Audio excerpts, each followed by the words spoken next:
Ladies and gentlemen, Harvard has dropped an amazing study on the internet. I'm going to leave the link to the description of the original video down below, but let's get into some of the topics they talked about. I highly recommend you go watch it for yourself, but if you want to tune in with me, that's fine too.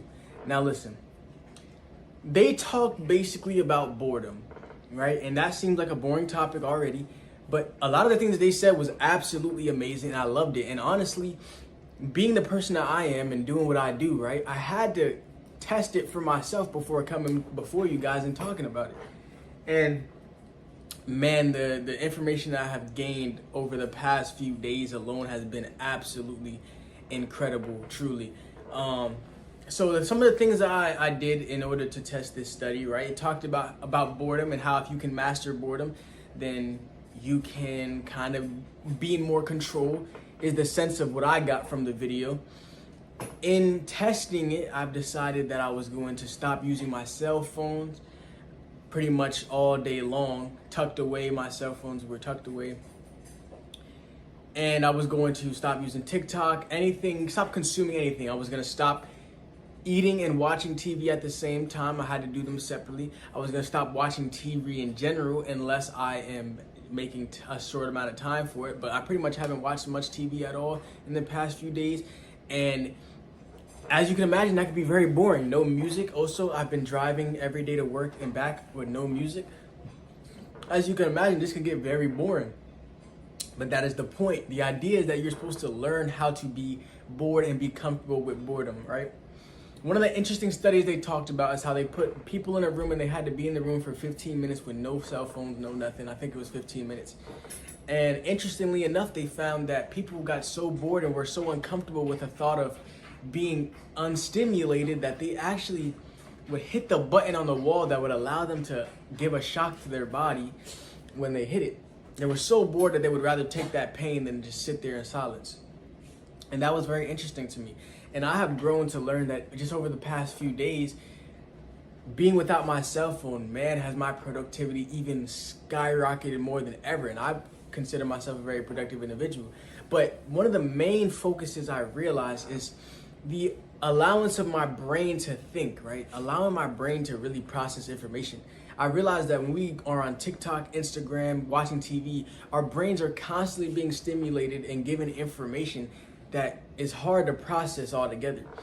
When you're constantly stimulating your brain, it is really hard to make clear decisions and really think properly. And that is why in those moments of silence, things feel so overwhelming, because your brain has no outlet. It's just constantly being fed information. It rarely gets time to process it all. Give your brain more time to process it all. Put down the cell phones, put down everything, and just sit in silence for a little bit. I guarantee things will start making a lot more sense for you. But at first, it's definitely going to feel very uncomfortable. You're going to want to reach for your phone. You're going to want to go put the music on when you're working.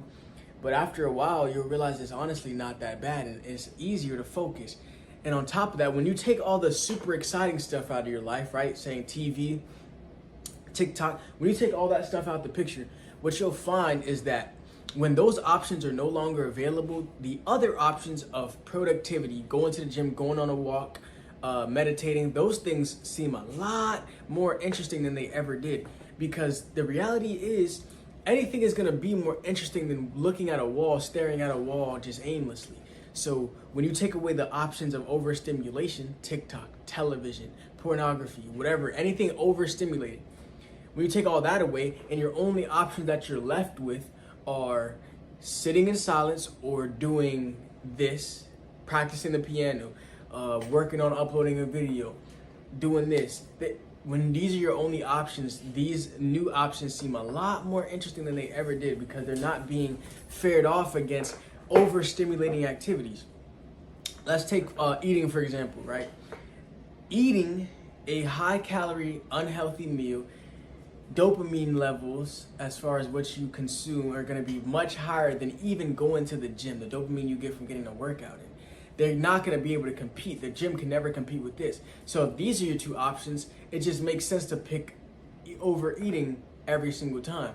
Now, if you take overeating out the picture and your only two options are go to the gym or sit and stare at the ceiling, all of a sudden this seems a lot more exciting. You're more likely to do it, right? So we gotta stop overstimulating our brains and just be careful and really be careful of what we consume. I believe less consumption leads to more production and better production. And I hope this study, if you go check it out, gives you some good information. I think it was very useful for me personally. I want to know what you guys think about it as well.